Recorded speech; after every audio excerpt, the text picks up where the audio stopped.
Hoje eu tô meio brigada com todos os filtros, então vocês vão ter que aturar minha cara limpa e sem maquiagem mesmo. É isso que tem pra hoje. Tem uma galera achando que eu fiquei rica porque eu comprei um trailer. E aí eu vim explicar que não. Na verdade, eu reduzi para caramba o meu custo de vida. Vamos lá. Eu vou fazer um comparativo das minhas contas fixas morando numa casa em Peruíbe, que não é de uma das cidades mais caras do mundo, não é como morar em São Paulo, e agora morando num trailer. Vou começar com o aluguel, que era a minha maior despesa. Eu gastava 860 num quarto e sala, que ficava a 2 minutos da praia. E eu fiz com que a prestação do trailer batesse com o valor do aluguel. Então, hoje eu pago 860 de prestação, porém, o trailer é minha casa própria. E além de não ter lances de escada, eu não tenho vizinho. E se eu não gostei do vizinho, eu só saio de perto. E aí vem as contas de consumo. De água, eu pagava R$ 58,29. Isso era um valor fixo, independia do meu consumo. Consumindo muito ou não ficando em casa, eu ia pagar esse valor. Bem, não preciso falar que eu passo os meus perrengues para encher a caixa d'água ou encher os galões, mas agora a água é de graça. Conta de luz. Ela ficava entre 150 e 250 e variava muito pelo tempo que eu passava na casa ou não. Se eu estivesse viajando muito naquele mês, obviamente a conta ia vir menor. Se eu estivesse muito em casa, com certeza ia vir maior. E aí eu também passo os meus perrengues com energia no trailer, que vira e mexe eu tenho que ficar pedindo energia emprestada para carregar a minha estacionária. Porém, preciso resolver isso. E resolverei, porque eu tenho uma placa solar, ela precisa carregar a estacionária, então eu não vou mais precisar nem pagar energia, nem ficar pedindo energia para os outros. Enquanto eu morava em Peruíbe, eu tinha internet fixa por causa do Wi-Fi e telefone também, que eu quase não usava, mas estava incluído no plano. Que eu pagava R$ 79,92 da Claro, que era a única operadora também que trabalhava em Peruíbe. Como eu já falei em histórias anteriores, eu não procurei internet via satélite, via rádio, nada. Eu só cancelei essa internet e troquei o meu plano controle da TIM. Então antes eu pagava 64 no plano controle da TIM, que eu continuava tendo ele mesmo tendo internet em casa, e agora eu pago R$ 75,99. Eu só dei um upgrade no plano. Eu tenho CNPJ, então tenho que ficar pagando aquele impostinho de microempreendedora, que é R$ 61,60. Isso não vai alterar se eu tô morando num apartamento ou num trailer. Ele é uma conta fixa minha, então eu coloquei ele na conta. Outra conta fixa minha é a academia, porque é uma coisa que eu não abro mão. Então eu pagava R$ 100 em uma academia que era do lado da minha casa lá, e agora eu pago R$ 119,90 num plano do Gympass. E eu posso treinar em qualquer academia que aceite o Gympass. Quanto ao Gympass, eu fui migrando de plano também. Eu peguei o mais barato e vi que ele não me atendia. As academias costumavam estar muito longe de onde eu estava, independente de onde eu parasse. E tinham poucas academias nas cidades. E aí eu fui dando também upgrade nesse plano até chegar no plano Silver, que é nesse valor. Eu tô muito satisfeita, principalmente com esse plano, porque eu realmente consigo treinar em todas as cidades que eu passei. Sempre tem alguma academia muito próxima. Os poréns do Gympass é que ele não inclui pilates, por exemplo. Algumas aulas também não incluem, mas na maioria das vezes o horário também não bate com o meu, então tá tudo bem. E o check-in é diário. Então se eu fizer check-in em uma academia, eu não posso de noite em outra, por exemplo. Quanto à questão das academias, eu tenho que fazer um destaque à parte, só para comentar como é que tem sido essa questão dos meus treinos a partir de agora. Outra questão que mudou muito: mercado. Eu gastava em torno de uns R$ 500 no mercado para uso pessoal. Vale lembrar que Peruíbe eu tinha empresa. E eu sempre separei as contas pessoais e as contas da empresa. Então, pessoal, eu gastava em torno de uns R$ 500. E eu achei que esse custo não ia alterar quando eu mudasse para um trailer, mas alterou bastante. Porque agora, como eu tenho limitação de espaço e eu ainda estou sem geladeira, eu compro o estritamente necessário. Só basicamente o que eu vou usar naquela semana, sem muito luxo também. Não preciso falar que eu gasto muito menos com limpeza, a casa é muito menor. E sabe essa mania que a gente tem de achar as coisas na promoção e comprar várias? Fazer estoque das coisas? Eu não consigo mais fazer isso. E não tô achando ruim. Porém, existe variação muito grande dependendo da localidade. Aqui em Minas, por exemplo, o queijo é muito barato. Amendoim é R$8, que em São Paulo eu tava achando por 17, 20. Então essa questão do mercado não dá pra bater num valor, mas eu tenho certeza que eu reduzi os custos mesmo com essa variação nas localidades. Custos que eu tenho no motorhome que eu não teria numa casa. Ou será que não teria? que são os custos de manutenção do carro e do trailer. Como eu peguei o trailer tem mais ou menos um mês e um pouquinho, tem muita coisa para arrumar agora, para deixar ele mais do meu jeito. Então sim, eu tenho gasto bastante com isso. Porém, eu também acredito que esse custo vai se dissolver ao longo do ano. E provavelmente daqui a pouco eu não vou gastar tanto com manutenção, nem do trailer, nem do carro. Mas por enquanto ainda tá valendo isso aí. Só nisso, fechando essa conta, eu morando numa casa em Peruíbe dá R$ 1.873,81 e no trailer R$ 1.417,49. Mas aí você vai falar, Thalita, nem deu tanta diferença assim.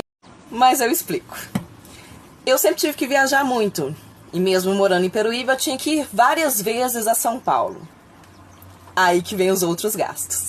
E eu tô citando São Paulo porque São Paulo era pra onde eu mais ia. E ficava só a 2 horas de Peruíbe, então fazia sentido. Mas eu vivia catando congresso num monte de lugar, né? Então tinha lugares um pouco mais longe. Normalmente em São Paulo, capital, eu ficava na casa do Jaime Arocha. Porém... não se dorme naquela casa. Então, assim, o que eu não pagava em dinheiro, eu pagava em horas de sono que eu não conseguia ter. Se eu precisasse estar descansada para o dia seguinte, eu costumava pegar hospedagem em algum lugar. Normalmente algum motel que eu pegava pernoite.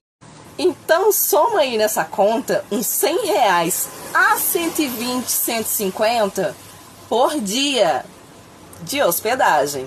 E mesmo que fosse fora de São Paulo, ia dar mais ou menos esse valor também. Desnecessário falar também que esse custo veio a zero. Eu levo a minha casa e paro na frente do evento. Ponto. Não gasto absolutamente nada com hospedagem. Vocês estão vendo aí, eu paro em qualquer rua, em qualquer lugar. Eu não pago camping. Eu não paro em lugares que eu tenho que pagar alguma coisa. Nem rotativo pago, eu não paro. E aí vem outra questão que tem custos além do dinheiro. Vamos colocar aí que um almoço sai por volta de uns R$20. Às vezes mais, às vezes menos, às vezes em determinado lugar você pode comer à vontade, outros não, e tudo bem. Uma refeição, R$20. Ninguém faz só uma refeição no dia, né? Aí vem aquele café da manhã na padaria, aquele lanchinho da tarde, chegava de noite, vamos sair pra comer... Nisso, dava quase 100 conto no dia, né, gente? Me ajuda. E o custo disso, além do preço, é que eu não conseguia manter uma dieta. Plano alimentar, ia pras cucuias.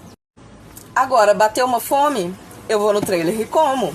Eu tô no evento, me deu fome, vou no trailer. Outra coisa que acabou, em decorrência disso, é questão do desperdício.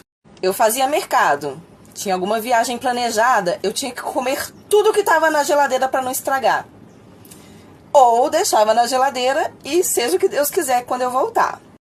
Agora, além de comprar só o que eu consumo tudo que eu compro. Agora vem a questão fatídica. A gasolina, né? A princípio, a gasolina também era meu medo. Vou rodar pra caramba, vou ter que ficar sempre abastecendo. Mas não, tá ficando pau a pau. Bem, vamos lá. Morando em Peruíbe, eu enchi o tanque da Export. O tanque dela tá dando em torno de 150 em São Paulo, que a gasolina tá 4 e pouco. Isso servia para eu rodar dentro da cidade, vez ou outra ir para São Paulo. Nem sempre eu ia de carro. Às vezes por questão de não querer dirigir, e às vezes por questão de custo mesmo. A van de Peruíbe para São Paulo era R$50. E o metrô de São Paulo, R$4,40.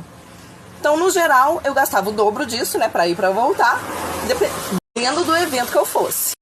Se eu fosse ficar em São Paulo, significaria também que eu ia subir de carro, provavelmente parar no Jaime, e do Jaime ficar transitando de carro, voltar pra pegar a mala e depois descer de novo. Agora, o que acontece é que eu levo a minha casa pro evento. Então, se o evento dura 4 dias, eu vou gastar nada com transporte. Eu vou só chegar até o lugar. A exemplo, eu abasteci em São Paulo e eu tô em Juiz de Fora. Eu fiz essa viagem inteira com um tanque e tô rodando ainda com a gasolina que tava no tanque. Eu tô muito perto dos eventos que eu peguei em Juiz de Fora, que eu tô fazendo todos a pé. Por quê? Porque minha casa tá do lado. Sabe em que resultou essa redução do meu custo de vida? É que eu consigo pegar muito mais bailes, muito mais congressos e viver muito mais experiências. Conhecer muito mais gente. Só que agora eu tenho uma casa própria e ela é móvel. Tem um custo que eu deixei passar batido. Só lembrei agora porque eu fui fazer uma crepioca. Em Peruíbe eu não gastava com gás de cozinha, porque no meu apartamento não cabia o botijão. Então eu tinha um fogareiro elétrico. Você vê que eu já tô acostumada a morar em lugares pequenos. E morando no trailer, eu ainda não tive esse custo. Por isso não lembrei dele, ele não tá nas minhas planilhas. Mas sei que terei, porque o gás aqui ele abastece tanto o fogão, que eu tenho usado muito mais do que eu usava em Peruíbe. Em Peruíbe eu deixava minha comida toda congelada e descongelava tudo no micro-ondas. Por isso também eu não tinha tanta preocupação com gás lá.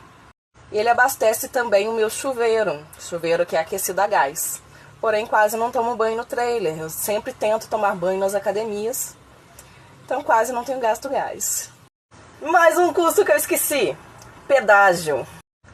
O pedágio de São Paulo para Peruíbe, para descer para Baixada, era em torno de uns R$32. Era o pedágio mais caro que eu pagava. E eu pagaria de qualquer forma, com ou sem trailer. Bem, agora como raramente eu desço de São Paulo para Peruíbe, esse super pedágio eu não pago mais. Porém, eu pago a mais no pedágio. A minha tarifa é um pouquinho maior do que a de todo mundo. Um monte de gente já me perguntou se eu pago como caminhão, como eixo e coisa e tal. E não, é só um pedágio e meio. Eu pago como se eu fosse um carro e meio. E aí, pra facilitar a minha vida, eu peguei aquela tagzinha de cobrança automática do Banco C6. E ao invés de pegar o Sem Parar, que tem mensalidade de uns 30 e poucos reais no mês, eu peguei, fiz uma conta no C6 e tô com a tag deles. Mais uma coisa que eu esqueci de falar, o preço do trailer. Se vocês forem pesquisar na internet, um trailer parecido com o meu tá o preço de uma casa. Tá em torno de uns 150, 180. Só que eu peguei ele muito abaixo do preço. Famoso barato que sai caro? Sim, tem um monte de coisa pra arrumar. Mas eu paguei 50 mil nele. Quer dizer, pagarei. Porque em 5 anos ele já vai estar quitado. E 5 anos de aluguel dá muito mais do que isso. Porque todo ano tem reajuste.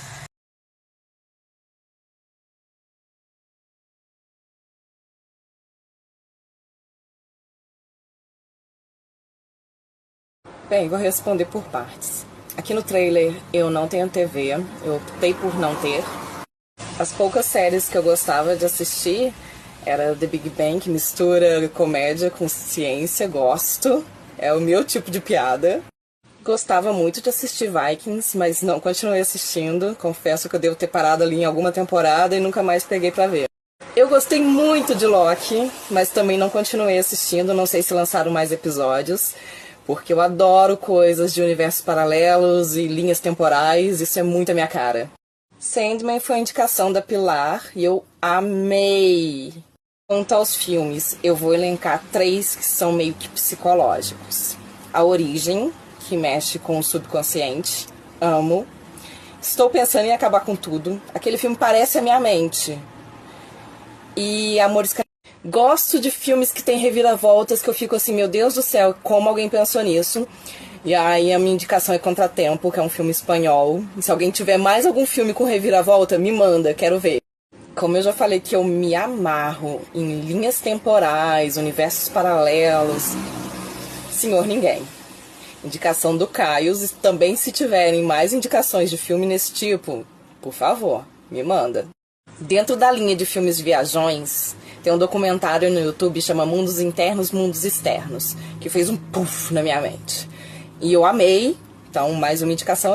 E um filme que eu já vi milhões de vezes e veria mais outras tantas, The Wall, o filme do Roger Waters.